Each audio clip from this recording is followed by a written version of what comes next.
The only two reasons you should be jogging are to warm up and to get better at jogging. That's about it. If you're jogging to lose weight, look better, or perform better in your sport, you're probably wasting your time and maybe even hurting your progress. In this video, I'll teach you the problems with jogging and a better way of achieving the goals you wanted to achieve by jogging. Before we begin, my name is Tig, and I help field sport athletes build an aesthetic physique without performing worse and even performing better. So what's the problem with jogging? Now, to clarify, the problem with jogging is mid-intensity jogging, not slow or high intensity, so you're clickbaited a wee bit, I'm sorry to say. To understand the problem, you need to understand the no man's land principle. I personally find it's a principle that can be applied to basically all areas of life, but we'll just talk about it in jogging for this step. Basically, what the principle is you should never be in the middle when chasing a training adaptation. Let's say you want to improve your sprinting speed. The two ways to improve sprinting speed are to sprint as fast as you can or improve sprinting technique. Now, realistically, when you're sprinting as fast as you can, you're not thinking about technique that much unless you're already kind of experienced. So how do you think you improve technique? By doing drills that focus on one specific part of the technique, such as the hand movement. That's a bit awkward there because the chair here. Or maybe your knee drive or kicking your arse on the way up, anything like that. Now, without proper experience, what do you think would happen if you tried sprinting at top speed whilst applying perfect technique? Well, because you're so focused on technique whilst going at top speed, you're not going to be able to hit top speed. And if you don't hit top speed, you don't get faster, simple as that. And if you already have bad technique, and yet you're trying to sprint as fast as you can whilst applying good technique, your technique isn't going to get any better. That's the principle. You try to improve two things at once, and you improve neither. It's the same thing with mid-intensity jogging. There's two energy systems, the aerobic and the anaerobic energy system. Or to simplify it down, aerobic refers to low intensity and anaerobic refers to high intensity. If you jog at a mid-intensity, you're half-assing the aerobic system and half-assing the anaerobic system. You're making very little, if any, progress in either system, and you're basically just wasting your time whilst causing more fatigue. Then there's also the problem with using jogging for fat loss. Now, people assume it's better than walking because it burns more calories, but that's really looking at it on the surface. If you delve deeper, you'll find out it's probably not the case. The problem is, jogging burns glycogen, not fat. Once you run out of glycogen, two things will happen. Firstly, your performance in other training sessions will just drop right down, such as your strength, power, and explosiveness. And then, your hunger also skyrockets, and unless you got iron willpower, which you probably don't have, no offense to you, you're just going to eat everything back. The sun's after coming out. Sorry for the language there, we'll retake that. The sun's just after coming out, it's roasting now. So hopefully that improves the lighting.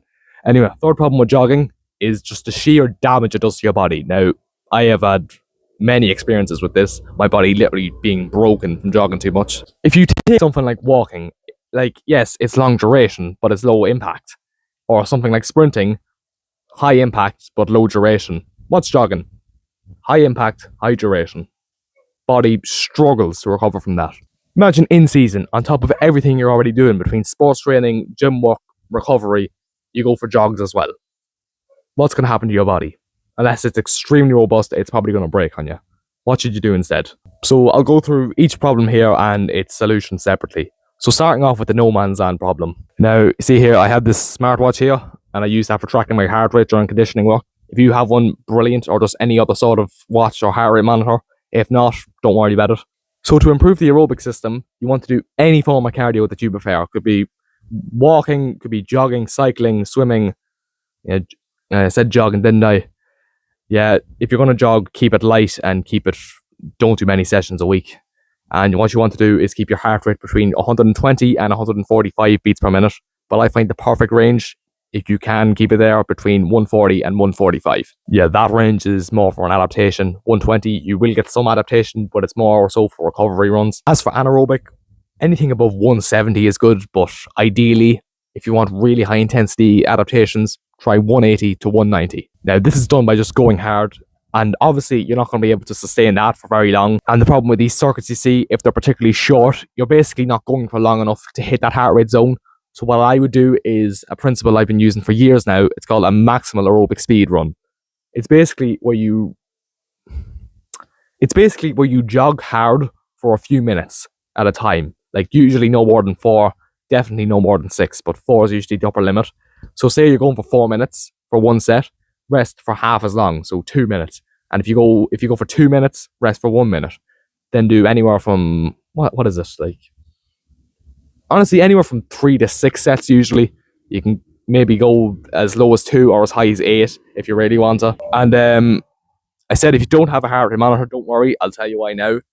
What you can use is the RPE scale. You've probably heard that from the gym before. Basically, it means rate of perceived exertion. How hard was it on a scale of 1 to 10? If you're looking to develop the aerobic system, go for, I think, anywhere from 3 to 5 out of 10 is good. If you go up to 6, you're probably in no man's land. As for anaerobic, aim for 9 to 10 out of 10. Like 8, you probably wouldn't be too bad, but ideally stay away from it. 6 to 8 is probably the no man's land zone, which, as we established, you want to stay well away from because you're just wasting your time in there. Now for the weight loss problem. The problem with running is it makes you starving. You know what doesn't? Walking. Unless it's like first thing in the morning or you just haven't eaten recently, you're probably not going to feel too bad after a walk. You know yourself, unless you've never walked before. That's because walking, unlike jogging, doesn't use glycogen, it uses fat. The problem with jogging is, as I've already said, it uses glycogen. So basically, that glycogen can be saved for other sessions. You only have so much per day, and if you waste it on a jog, you won't have any left for your gym session or your pitch session or whatever else you do. And again, when your glycogen's gone, your hunger skyrockets, meaning you'll probably just eat everything back anyway. So what was the point? Walking doesn't. It doesn't kill your energy, and it doesn't take up your glycogen and make you hungry. In fact, it literally burns what you're trying to lose, fat. Yes, jogging burns more calories on paper. When you weigh everything up in the long run, it's not worth it. If weight loss is the sun is blinding me. Right. If weight loss is the goal, stop jogging, start walking. Right, we're gonna have to hurry this up because I'm starting to sweat now. Ooh. Oh, there's still a good bit more to go. Finally, there's the problem with the impact on the body. As I've already said, the body struggles to handle the impact of long distance running. It places a huge stress on the shins, ankles, knees, even lower back, which I myself have basically struggled with in the past. I got shin splints, which were very big stress fractures. Now, granted, I was running way too much, going on that, the Goggins arc. But still, even if you go for one jog a week, when you're not used to the volume, it's going to do some damage. I was also performing horribly in training because I was so tired. My legs literally burned every session. And I honestly felt like I wasn't even able to hit a full speed sprint. So what's the solution? 2. So the first solution is for if your body's not used to the demands of running. It's called off-feet conditioning, and when it's in the name, it could be cycling, rowing, using the stationary bike, even a ski erg, because obviously you're standing up, you're on your feet, but your legs aren't doing anything. Even the Stairmaster or treadmill, it won't damage you as much as road running will, but I'd still opt for the other ones. However, avoiding a problem won't solve it, and you still need to be able to build up resilience to running, especially considering the demands of sports nowadays. What I did for my rehab, aside from resting, was tempo runs. These are basically intervals where you run at a moderately fast pace for about 15 seconds, then either stop or run slowly for about a minute. Now, if you've been paying attention, which you should have been, you may think this contradicts what I said about mid-intensity running. Let me explain myself. That would be true if the main goal of tempo runs was cardio development. It's not. The main reason to do tempo runs is a thing called robustness, which is basically your body's ability to not get injured. It's basically training your body to get used to the demands of running, so getting your muscles and your joints stronger in a sport-specific environment. Over time, if you slowly increase the volume and intensity, you'll eventually find you're basically bulletproof to running-related injuries, as I am now. Okay, we're nearly done, thankfully, because the sun is starting to kill me here. Oh, we've had a very warm summer so far. Right, so now actionable step, which I'm going to try and include in every video I do. So if you're not doing this already, I want you to try it so you can take at least one thing from this video. Try squeezing in one aerobic and one anaerobic session for this week or next week, depending how early in the week you are. Experiment with what you like and take advice from this video if you wish. Cardio is one of, if not the most neglected physical attribute in sports, so if you can work on it, you'll definitely gain an edge.